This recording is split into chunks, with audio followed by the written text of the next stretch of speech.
Good morning, teachers and friends. My name is Kritik Nanda. I am studying class 3C. Today we are learning about the food stored in different parts of a plant.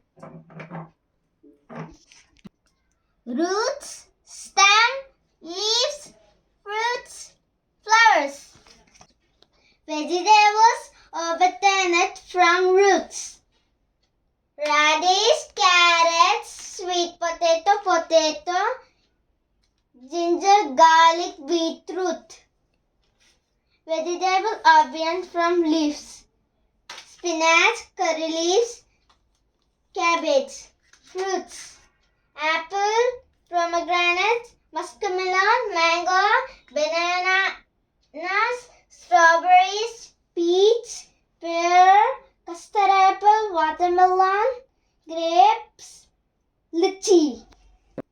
Some trees are give any seeds.